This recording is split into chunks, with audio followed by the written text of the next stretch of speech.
Welcome to Cruise RX, your cruise prescription. My name is Peter Jones, and we are glad that you are here. We are a new YouTube channel, so please be sure to subscribe to our channel, like our videos, give us a thumbs up, and be sure to click that notification button. It's crucial for our algorithms, crucial for the success of the channel. So, Cruise RX is dedicated to bringing you industry news, cruise ship reviews, destination reviews, tips, and tricks. Everything that you need to have the best cruise experience, whether you're a first-time cruiser or whether you are a repeat cruiser. So for one of our first videos, we thought that we would put together a top 10 list of some of the most interesting cruise ship, cruise line trivial points that maybe you did or did not know. For example, how much does a cruise ship make in a week? How much fuel does it use? Well, that and much more. So let's go ahead and roll the intro.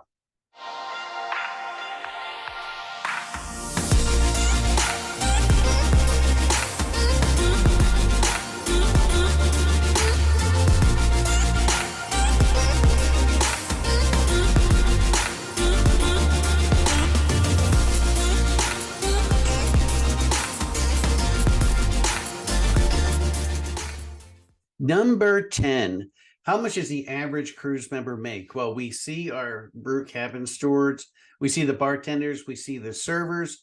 What we don't see is we don't see the people working in the laundry room. We don't see the people working in the trash room, the people who make the fresh water for the ship, the engineers, just a slew of an army of people that would never even get to see. The average salary is about $40,000 a year, so not a lot of money. These people work very hard. They have to be away from their families. So please, please, when you can, tip generously. If it's 20 bucks, tip 20 bucks. If you can afford $100, then tip $100. Just keep in mind that they're working hard. I can tell you that on every cruise I've been on, it would be hard to recollect seeing a crew member who was didn't seem happy, wasn't polite, wasn't friendly. Even sitting here doing this video, I can't think of one example. So be as generous as you can. Those folks do work hard. Number 9, one thing that every cruise line uses and every shipping line uses as well as a pilot. This is someone who comes on board and helps the captain navigate into a port. This includes ports that the ship routinely docks at. So this person is an expert at the currents, at the shipping patterns, of that port. So we wondered, how much does a cruise line have to pay for this service? And we saw figures everything from $3,000, $10,000, even somewhere a little bit higher than that. The average that we found was $6,000 for the pilot service. We kind of thought it would be more, but that was the average. Number 8, how much does the average cruise ship captain make? Well, we saw, like everything else, we saw a bunch of different figures. We saw previously that the average crew member makes $40,000 a year. So how much does the captain make? $150,000 a year on average. And we wondered, too, at the same time, does the captain get any kind of bonus? You know, when you rent a car and they go through that checklist with you and they make sure, they know it scratches, dents. I wonder if they do that with the cruise ship captain. Do they go through and note all the scratches, dents on the ship? And then when he gets done with his contract, do they give him a bonus if there's no more scratches, dents on the ship? I don't know. It'd be a nice little bonus if they did do that. But anyway, $150,000 a year for the average cruise ship captain. If you've been on a cruise ship before, you know there's a big difference between an older ship and a newer ship, just in how modern it is, how clean it is, the newness of the furniture. So cruise lines typically, it seems about every 5 years, they refurbish their ships.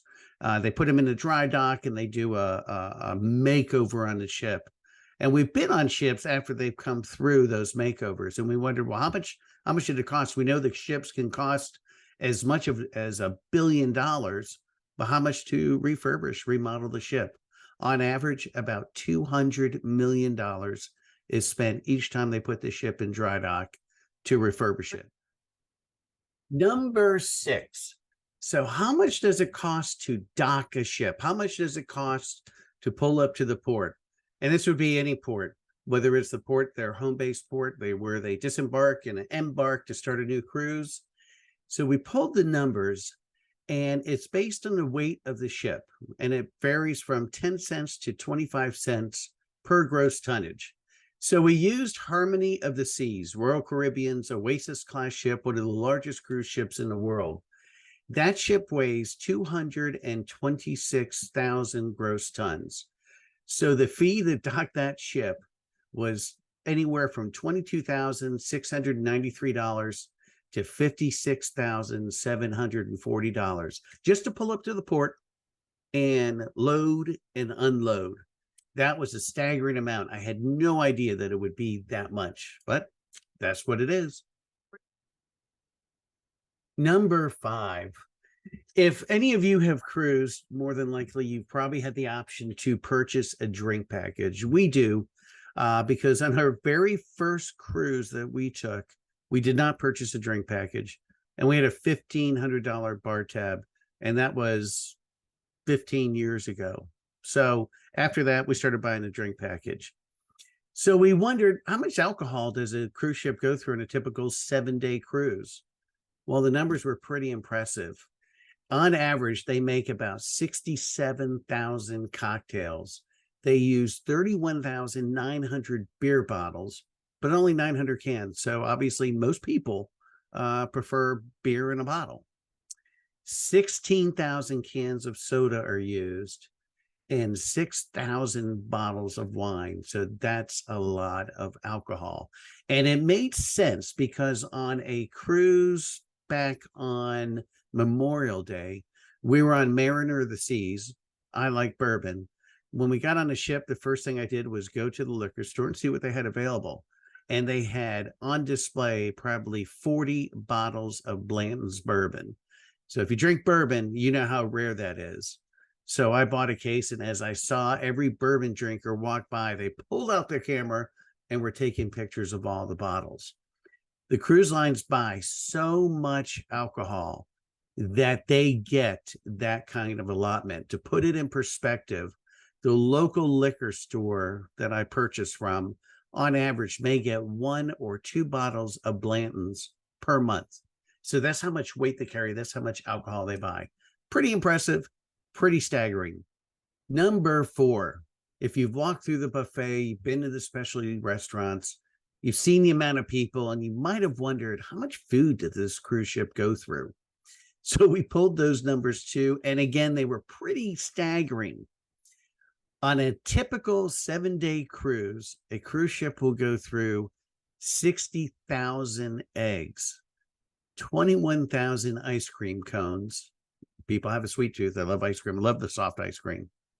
They'll go through 4 tons of tomatoes, 7 tons of potatoes, and 9 tons of beef on a 7-day cruise. So you could not pull up to a grocery store, clean it out, take everything out of the store, and have enough to feed a cruise ship for 1 week.